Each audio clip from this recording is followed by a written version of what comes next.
He does. Prediction? Yes, prediction. Pain. Are you ready? I was born ready. Obviously, you're a little, aggravated by the line of questioning regarding Canelo. I don't want to touch this, do it so bad. I don't want to touch his name. I'm working on peeling the art of humbleness. Hey, you being me, that's the reason why I'm crying, because I'm not that person no more. And I miss him. But sometimes I feel like a bitch. I don't want that person to come out, because when he comes out, hell is coming with him. And it's not funny at all. It must sound cool, like I'm a tough guy. It's just I hate that I'm scared. It would be awesome to, being a great warrior. Maybe we would a Mexican. Let's go. Wait, pop.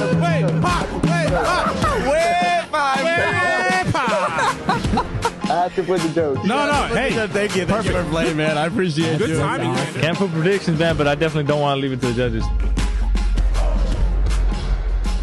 Y de voladas, seguimos aquí en otro episodio de Long Live Boxing en Vivo podcast with Manny Marrero. Sean El Gringo Hicksa.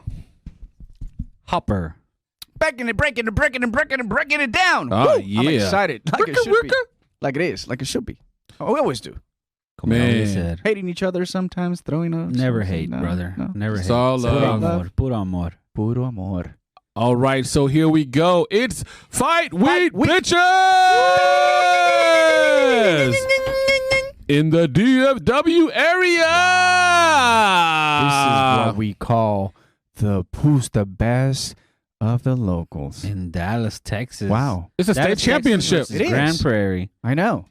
For all the marbles. Wow, so I'll go ahead and say the last time we went to a DAZN event and it was Hooker involved, it was a great event. Great audience. Yeah, and it was also Support.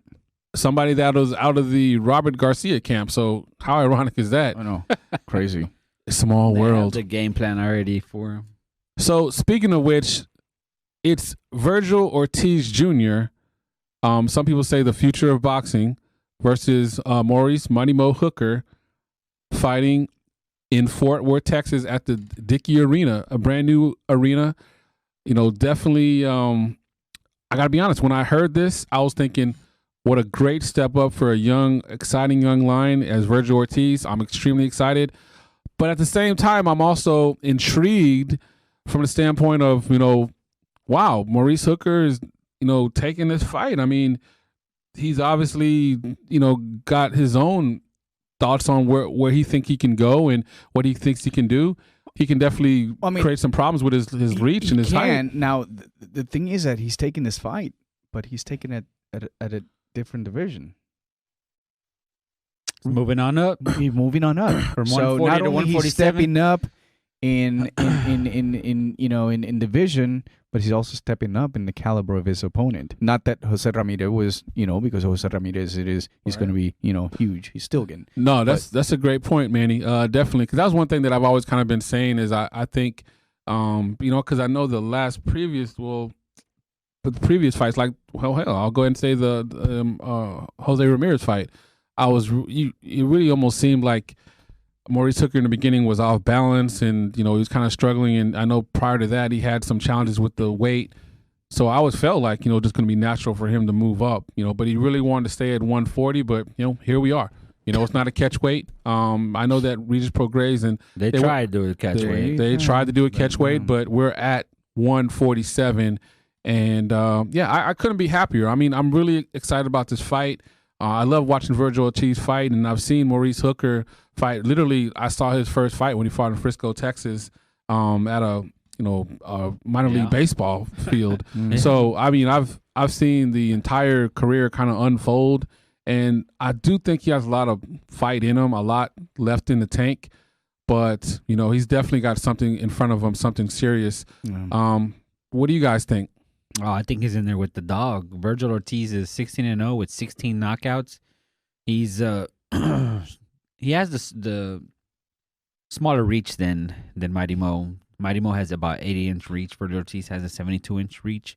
They're about the same height. Mighty Mo's 5'11". Vergil Ortiz is 5'10". Is it fair to say that this is Vergil Ortiz's toughest opponent to date? the former WBO champ. For me, I'll say yeah. At this weight, so? I think at this weight, yeah. I think so. Antonio Orozco was definitely tough, and Antonio Orozco has a very good resume. He fought Jose Ramirez as well, but Antonio Orozco was moving up. Yeah, that was kind of the thing. And even then, Antonio Orozco was outboxing Vergil. But the thing about it is, what do I always say? The greatest equalizer in boxing is power. It's the great deodorant. It masks your weaknesses. If you got that one punch power, it'll definitely even things out for you. And Vergil Ortiz has one of the best jabs. He does. And it's a power jab. Speaking of that power, that really can kind of, dictate and control the pace of the fight and put things in control. And he can really cut the ring off too well. So that's the thing where, yeah, I think it's definitely one of his toughest fights. I mean, he's beating a former champion, right? And former WBO champion. And we don't want to dismiss the fact that, granted, Hopper was on the floor rolling around in ecstasy. He was so happy when Jose Ramirez won by a knockout. But until that knockout happened, I fell from a chair. I wasn't necessarily rubbing. No, that was ecstasy, sir. No, so my impression to that is seeing all these guys just getting up all of a sudden and screaming loud over the local fans from Maurice Mo. I mean, it was like, it's like all the Hispanics, all the Mexicans came just up took and over. It was like a explosion. I can't really even describe it. Yeah, when it happened, it was so loud, it was deafening. Like it was like time stopped when that knockout happened. Because that's another thing too. Yeah. The tension had built up so high. Like I remember when I was watching it, I was trying to tweet, but my hands were locking up. I thought I was having a stroke. But anyway, I was actually thinking like, man, this fight. I don't know how much more I can take of this fight. It was so good. And then next thing I know, it was over. If you blink, it'd be over. 6th round. Oh, yeah. And, it was one thing that I remember standing out for me from that fight, from the 6th round, that Hooker said he was so focused. And then all of a sudden he had lost focus for like a 1/10 of a second and it was over. I remember that because he and Jose Ramirez had such respect for one another that after, the knockout that they, embraced. And, he's a warrior. You don't want to give respect to Mighty Mo, and I really wish the best for him. I mean, I respect. I love Mighty Mo. I think a lot of people don't give a lot of credit and respect. Locals, they do. Trust me, locals, they hype him up. And some there are boxing fans, they have some knowledge. They say, well, look at your resume. I mean, he's fought great. I mean, Flanagan, and he's always been when he won that light WBO, that was a very good fight. He's performed best when he's been counted out. Like, remember when he traveled overseas to take on Turbo Flanagan? Yeah, Flanagan. That's when he went to WBO. Yeah, he took on Turbo Flanagan. My favorite fight was Salcedo. When he fought in that's what I was gonna get into. Les Pierre too. He beat Turbo Flanagan by split decision, and then he went on to fight Cholo Salcedo, and people thought he was gonna get knocked out then. And Les Pierre was after that. Les Pierre, and he won that one by unanimous decision. Mm-hmm. And he had a pretty good fight against Ramirez in the first few fights. He had some good moments. I think that at that time Ramirez was a much better, stronger boxer. He is what it is right now. You can see the difference. My concern right now is, and I give him a lot of credit. My concern right now is, he fought one fight against Uriel. After he lost. Great first round knockout, but we just really didn't see a lot of him. I know he's got new training camp. I know he's been doing well. He's committed. I'm looking to see a new Mighty Mo, but I don't know if it was still in the junior welter, it would have been a big different story. But at the 147, I mean, now you're talking about the odds are more against him. I don't know if it's how strong he would end up being. He's not known as a super extremely, strong puncher, but he's got some pretty good knockouts. No, but definitely.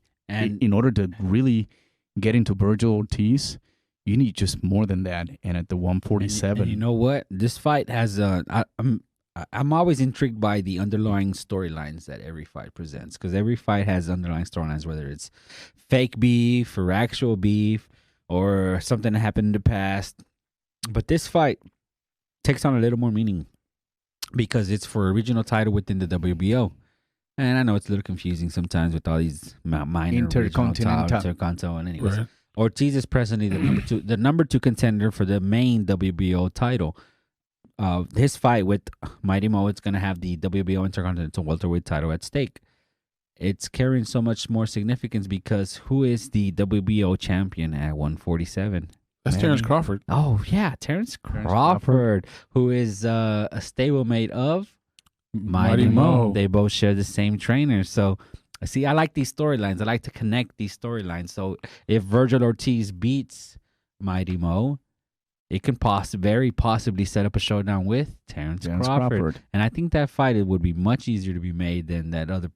I'm so tired of talking about Spence and Crawford that I would much rather Ortiz and Crawford. Hell yeah, sign me up for that one. Any time of the day. Hell yeah. Yeah, like that. That's actually got some teeth to it, and I like the way you're going with that. You know, like we had said before, Jose Ramirez is out of the same stable as Vergil Ortiz, so it's kind of stable against stable, stabilizing. So horses against horses.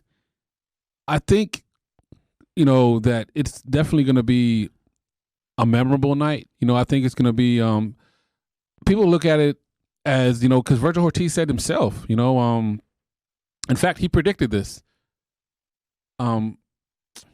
Spider, do you mind playing clip 1, the very first clip? You lost to Floyd, and they had asked you, are you going to be switching trainers? You're That's like, not it. No, I don't get Swedish. Yeah, but we're basically talking about Vergil Ortiz, Mighty Mo. It's happening this Saturday at the Dickies Arena in Fort Worth. You don't have your tickets now. What are you waiting for? Go get them. And it's going to be in DAZN. So if you can't make it, Spider, play that clip, please. DAZN's the way.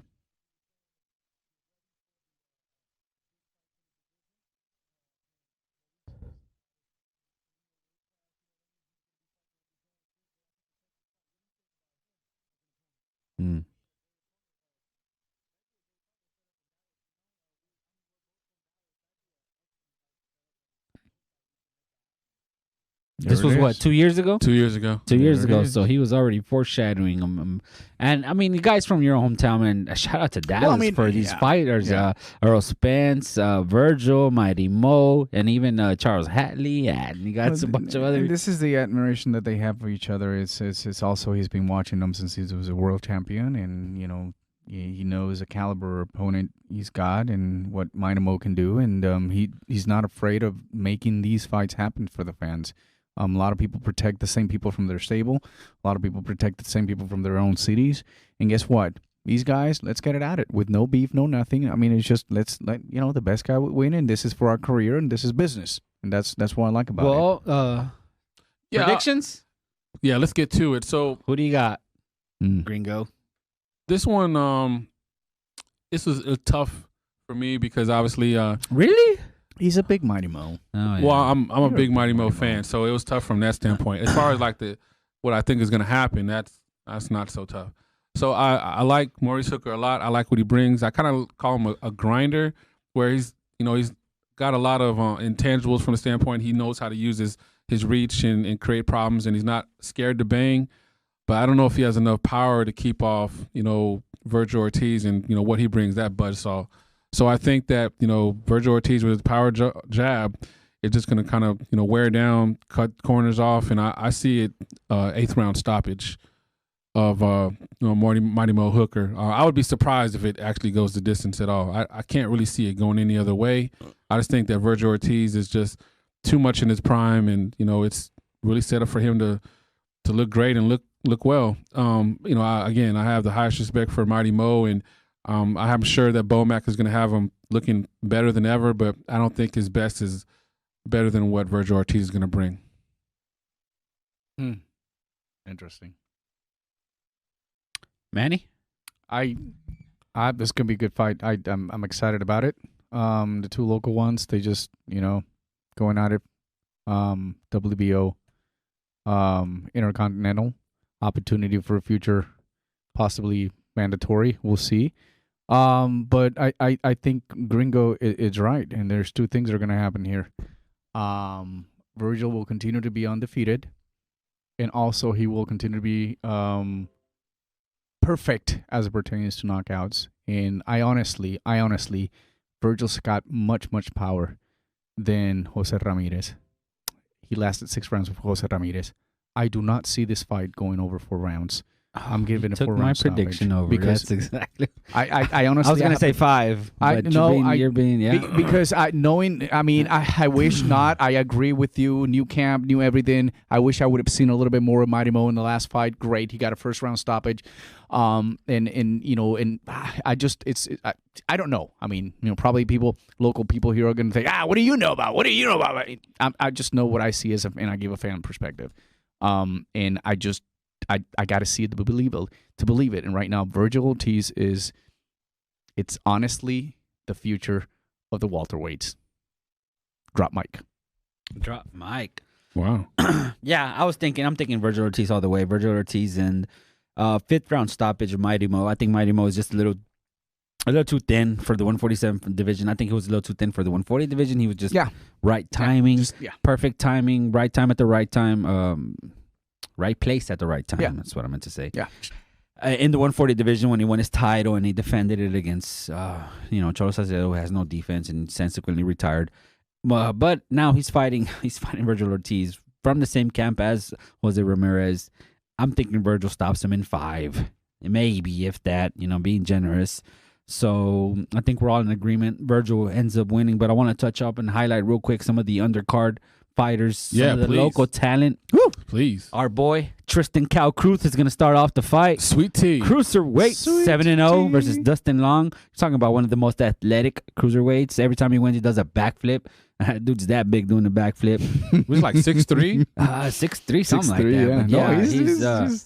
He's really working hard. He's a big boy. I really respect to him. I mean, he's always posting about him working out. Yeah. And Ronnie Shields is doing a fantastic job with him. So I can't wait to see him perform, man.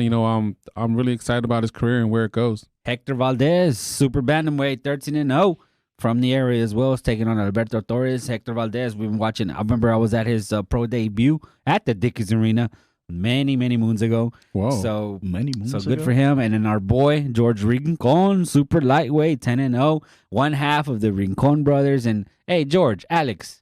What's up, man? How come you guys haven't been on our show already? Come on, man. Could we never invite him? No, I have invited him, but it's time for you guys to be on the show, bros. But after you win on Saturday night. Yeah, after you win, absolutely. after you focus on your fight, and then holla at your boy. Absolutely, and absolutely. The co-main event that I want to highlight is Ceneisa Estrada against Anabel Ortiz. That's gonna be super bad Estrada. Yeah, oh yeah, definitely. She's coming in against Ortiz, who's 31-3 with 4 KOs, and that's gonna be a great fight. She Superbad's not fighting a. Remember her last fight when she knocked out the 5-0 the school teacher? The school teacher. She did not belong in the ring. I know. Yeah, that's yeah. I mean, just a 3-second. That was rough. It was quick. Yeah, Anabel Ortiz. Yeah, she's a little bit more experienced than that. Just a little. Just a little bit. So. Oh, come on. This is probably one of the biggest fights for Superbad. Hopefully, and speaking of being on the show, hopefully we can have her on the show sometime. 2 rounds, maybe. Yeah. Oh, shout out to her pops. I don't think it's gonna be that easy. I think it's gonna be good. Then it's a lot better than Ortiz is she has 21 wins in a row. Right. Having won 23 of her last 24. Her lone loss came to Jessica Bop at 108. So no, this is, you talk about a clash of elite women. This one's gonna be good, man. La Vispa Ortiz against Superbad Estrada. All right, so it's going to be another exciting, thank you, Hopper, for that. Exciting night of boxing in the DFW in Fort Worth, Texas. That's right. You don't want to miss Fort Worth live from Dickies Arena. So I got to ask you guys real quick, because it's been thrown out there a couple of times. And shout out to our boy Mini Max, because he's going to be coming on the show soon. And we're going to talk about this dream matchup that actually may happen at some point in our lives. It's going to be Vergil Ortiz versus Boots Ennis. Do you guys think they're the future of boxing? It's there is a possibility. Why not? I mean, I think there's a lot of people that there's a lot of fights that we want to see that we're not going to be able to see. Right. And I think that these younger and hungry kids are moving up. They want an opportunity, and they will fight anyone. Of course, the price is right, but there's not going to be a lot of back and forth and 50%, 55, 80-20. 80-20, all that kind of crap. I mean, just move on. If you don't want to fight these guys, move on. Get the title. Let these young kids excite us. And, I mean, honestly, the Walters are... But I would love to see that. Are we going to see that before someone else is a champion? I don't think so. I think one of them will probably end up being a champion, and then we'll probably... Exactly. Other than that, you're not going to put two of these guys together. It just makes really no sense. For those of you who don't understand, sometimes things really don't make sense. And in this case... Yeah, that's boxing. Yeah, sometimes it doesn't make sense. Most of the time. That's the best way to describe it, Manny, for sure. Hopper, what you think? Do you guys... do you think that Vergil Ortiz Jr. and Jaron Boots Ennis are the future of boxing? Maybe... Definitely. Oh yeah, I do believe it, and especially that. If I'm not mistaken, Jaron Boots Ennis' next fight, April 10th, has been announced against Sergey Lipinets. Yes, yep. So on Saturday on Showtime. That actually is a good fight, and I'm glad it's not freaking conflicting boxing schedules with another promoter. Right. For what the PBC loves to do that bullshit. But anyways, they like to double park. Yes, Boots Ennis and Vergil Ortiz, they're coming. Crawford and Spence, y'all don't fight each other right now for all the money with the belts. These guys, y'all might be out sooner than later with Ortiz coming and Boots coming. Boots is coming for you, Spence. I know. Yeah, it's coming, and hopefully you guys will come into the event and check it out. You don't want to miss it. Thanks for checking it out, ladies and gentlemen. DAZN. Remember, if you don't got DAZN, just go out there, get it. $99, a year. If you're a boxing fan and you don't have DAZN, just. You get your money worth. What are you doing? And we ain't get paid by them either, unless you are. Or you are. Oh, man. I never reveal my financial sources. No one is, ladies and gentlemen. Episodio 79. Fuera. Terminamos. Ay, buenas noches.